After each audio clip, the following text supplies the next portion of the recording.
Hi everyone, thank you for being here. I hope you are all comfortably seated. So my name is Reynaud. I work in the Android and Play business development team looking after app developers across Europe, and I'm based in London. So today, as you heard this morning, we've been announcing a few things, and we're excited to do all this announcement. We've been working really hard over the past few months to keep on innovating within the console, trying to bring new tools, trying to bring new functionalities, so you can then come back home and also start innovating. So we're really excited about having you here. I hope you're enjoying your stay in Berlin. I hope that you're enjoying your day so far. And as you can see in this innovation track, we've got a pretty packed agenda. We're going to start talking about machine learning / assistant topics. And then we're going to discuss VR and have some panel discussions. And we'll finish with sharing insights and research findings about design. So let's start with the first presentation, focused on machine learning, that I will be presenting together with Daniel from Memrise and Harsim from EyeEm. So earlier this morning, Harsim gave you a presentation about machine learning, giving you an overview of the key principles of machine learning, as well as why we believe at Google that this is important. In this session, we'll try to have a slightly different angle and try to give you insight on how, as a developer, you should be approaching it and thinking about it, and also how some of your peers have been approaching it recently within their app. So I know that machine learning, artificial intelligence, you probably hear a lot about it. A lot of people talk about it. It's probably one of the top buzzwords of 2017. Probably a lot less people are actually really doing it, but and I'm sure that many of you are excitingly confused about it. But if you're here, at least that means that you are interested. Who in the room is actually doing some machine learning related project within their app? Okay, so we got maybe a good 20%. And who is considering it for the next 6-12 months? Okay, so we got up to 50%. I hope that at the end of this talk we're going to have more than 50%, but that's great. So, any case, as Ishu mentioned, machine learning has become the #1 priority for Google. We're moving from a mobile-first world towards an AI-first world. And the way I think about it is sometimes thinking about 5-10 years ago, these companies that were not really considering mobile seriously in their strategy, all right? And actually, the success of many of you is linked to the fact that all traditional players were not taking into their strategy mobile seriously. And we hope that you're not going to do the same mistake with machine learning today. So machine learning is already a reality, as we saw this morning, from image recognition in Google Photos, content recommendation on YouTube. Over 100 production-ready projects are actually using neural network technology at Google. But you're probably thinking right now, yes, right, this is great, but how does it apply to me, right? So I'm not Google, I don't have the resources, I don't have maybe the skills to do it. How should I be thinking about it, and how should I even get started? So during this presentation, we're going to try to look at the key aspects you should be considering when thinking about machine learning, and starting by thinking, okay, are you machine learning ready? Okay, so what are the key initial conditions before taking up a machine learning project? So first of all, do you have a problem? Sounds a bit silly, but this is probably one of the most common mistakes we observe in industry. People are looking at what ML can do and try to randomly apply that to their business.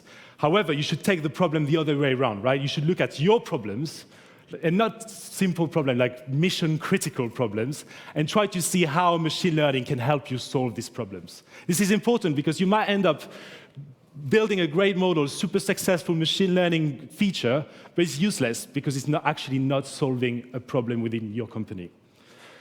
Once you have a problem, obviously you need data. You need a lot of data. You need a lot of quality data, large volume, and you need to be able to access it and process it at scale. So that means that you might have to go through a process of improvement of your infrastructure, you have to clean your data, and you might have to even think about collecting labels for your data.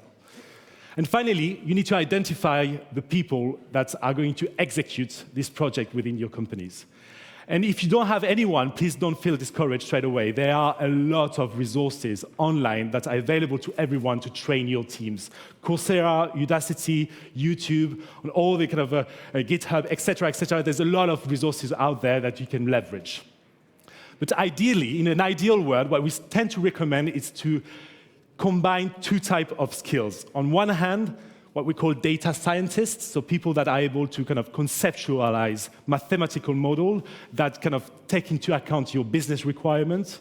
And on the other side, what we call data engineers that translate this into code, are able to train the model and to kind of run it on production. So at the beginning, obviously, you're going to be kind of tapping into whatever resources you have. But the more you grow, the more we encourage you to think about structuring this team into one centralized team that is then going to diffuse their knowledge into the different division and process of your organization. So now you have a clear problem. You have skills, you have data. You need to start thinking about choosing your model.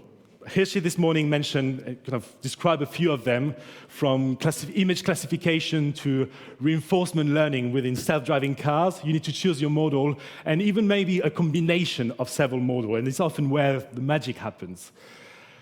One key aspect of it is the presence or not of labels within your data. So in the example of image recognition, you might have data that will tell you the object that is present within your image, right? But unfortunately, often, this might not be the case. In this case, you might have to consider starting to collect these labels, or even think about choosing another model that will not require these labels. A lot of companies in the machine learning field believe in what we call open research, right? So including Google, including DeepMind, we believe in open research. This means that a lot of the research finding, a lot of the libraries, a lot of the models that have been developed are being published online, available open source to everyone. This means that as a developer, you will have to choose between to what extent you will rely on existing models, and to what extent you will actually develop your own models. Right? So obviously, at the beginning, we encourage you to tap as much as you can into our existing libraries that are built.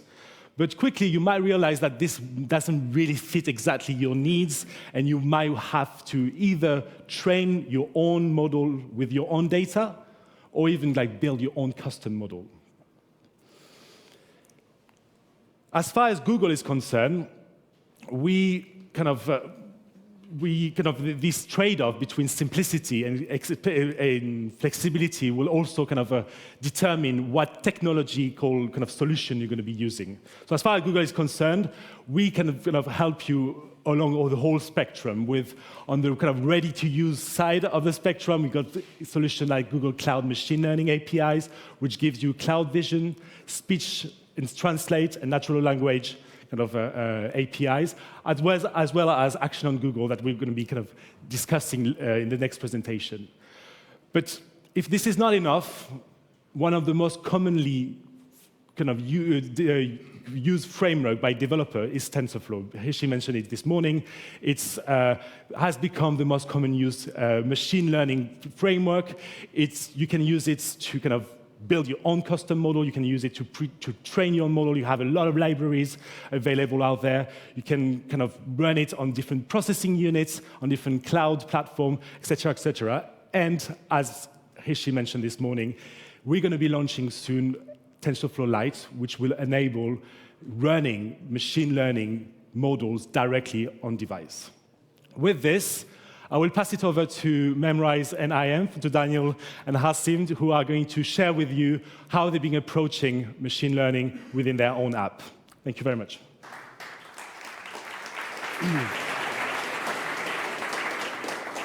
Hello. Hi.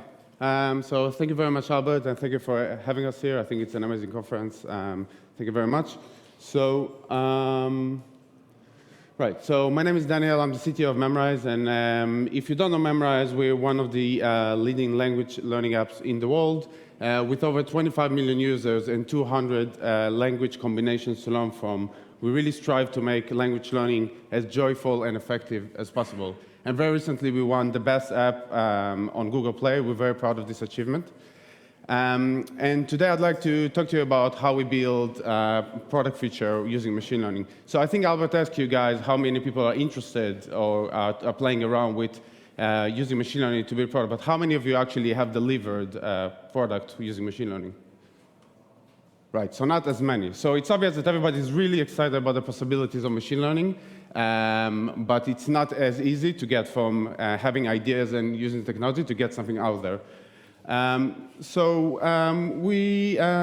doing hackathons on a regular basis, like every 6 weeks, and we really want to give people time to play around with ideas and technologies they think might work well in the product. And this particular feature started as a hack, so we tried to think, okay, so what could we do with object recognition? And after a couple of days with the developer playing around with it, they came up with a very neat concept, which is turning the world into its own dictionary. So imagine taking your phone, looking around, and if you learn German, then you look at the screen, you learn how to say screen or TV in German, and that was the idea. So once we've had that in place after the hack, then we thought, okay, this is really cool. How can we take this and actually make this something that we can give to our users? So then we started kind of looking at the product and try to define it better. And what we knew we want to make sure that it's very accurate, because we teach people languages, we can't teach them the wrong thing. It has to be in the right difficulty level, and it has to be really fast and give like, oh wow, this is amazing, like really bringing the technology forward. The interesting thing is that actually getting a machine learning model, or in this particular case, object recognition, was really the easy part.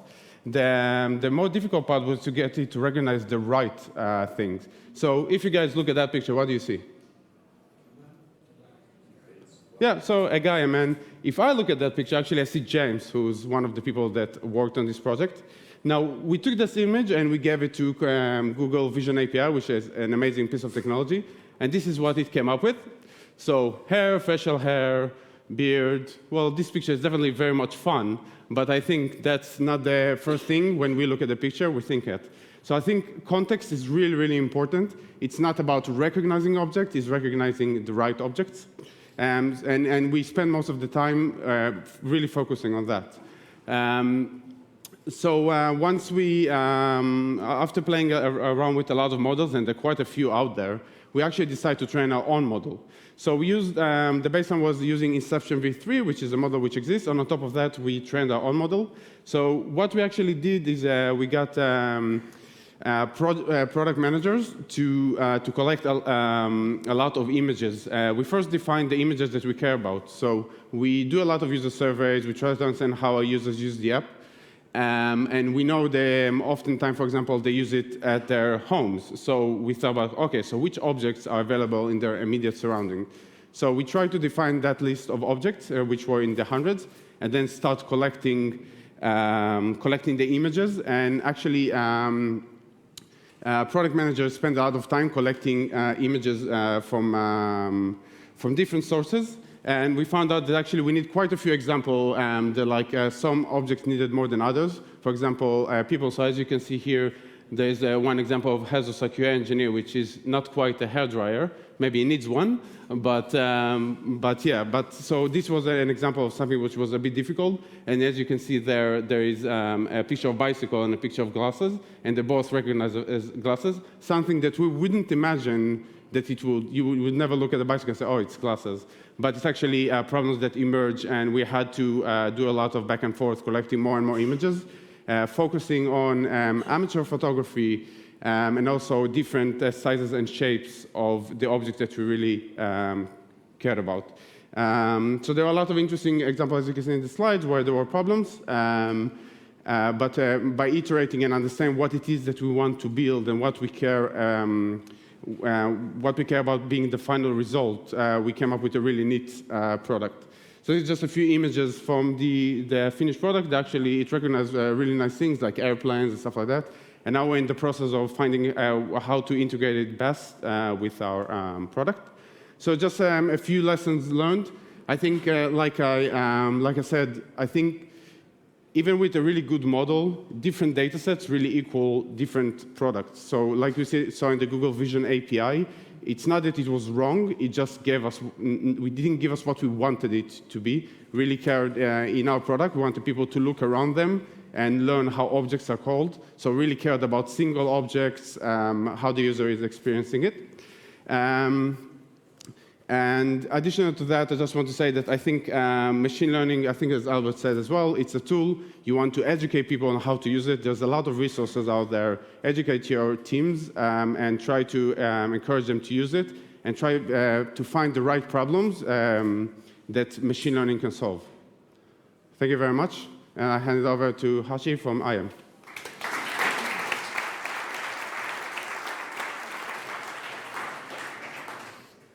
Morning.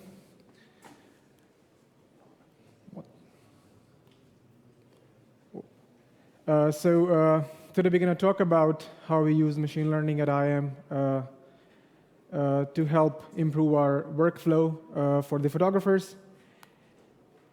And what is EyeEm? So EyeEm is a combination of our community. So these are our photographers. We have around 20 million photographers who upload their content onto our platform. And we also have a marketplace where people can sell their photographs for licensing, which can be used by brands for their PR campaign or advertisement. And to connect the right photographer with the right buyer, and we build the technology. And the technology we built is called EyeEm Vision. So the EyeEm Vision focuses on understanding everything about a photograph. So what's inside a photograph? There's a dog jumping, a dog leaping, a stick, frozen lake, atmosphere, outdoors, but we also want to know how good the photograph is composed. How does a photograph uploaded by any person on the web compare to the photographs taken by professional photographers? And that's what we capture through aesthetics. So we have a deep learning model, machine learning model, which can rate a photograph a score between 0 and 100. 100 means that it is as good by a professional photographer. And so the core of training any machine learning model is the problem. The problem is a problem you want to solve, and a machine learning model needs an objective. An objective in this case would be, given a collection of images, give me the right answer that I expect. And when you don't give me the right answer, go correct yourself. So this is the feedback that the machine learning model gets. And as you can imagine, the more complicated your problem, the more complex your model needs to be. And that complexity usually translates into the size of the model in megabytes or gigabytes. And that's a concern when you want to go mobile. So if you want to run a machine learning model on mobile, you're constrained on the size of the machine learning model that a phone can run on a CPU or a GPU. So that's an additional constraint that the model has to take into account. You can actually take an existing large-scale, big complexity model and then shrink it down to the size you want. There are many methods out there. Quantization and compression is one. An analogy would be changing a PNG image into a JPEG image. For all practical purposes, their visual quality is similar, but the more attention you pay to the detail, you start to see the cracks. And this is all and well. Once you have a machine learning model that can run on the phone, it can produce all the information we need to know about an image. You can detect the tags, you can detect what's inside the photograph, but you can also get a score. A score how good the photograph is composed compared to professional photographers. And once we have all the information, the question is, you can send all the photographs to an AWS machine or a Google Cloud and get all the answers you want. Why bother with miniaturizing your machine learning model? What's the advantage? Why spend so much effort into something that is already working for you? One key aspect is privacy. So in our case, we are working with people's personal collection. So it's your personal photos. It could be photos of your partners. It could be pictures of your kids or private moments. And it's very tedious to upload your whole of your collection to cloud and get it analyzed by the algorithm. And the second key aspect is that the current functionality is that multiple people upload their photos and they go to a single server. But with mobile phones, we have a perfect scenario. We have one user and one computing machine, the handheld device. And the third reason is it's available everywhere. You don't need to be connected to the internet. You don't need to have Wi-Fi. And that makes sense because taking an example of machine translation, you need the translation the most when you're traveling abroad, when you don't have access to internet or Wi-Fi. So you want your machine learning model to be able to run everywhere. So if you are a machine learning engineer or a data scientist, that's your part of the problem, but this is the problem half solved. Now it's the product manager's turn to turn that into a feature. And that goes through various cycles. So once you have a prototype, that could come through a hackathon, that could come through an internal effort.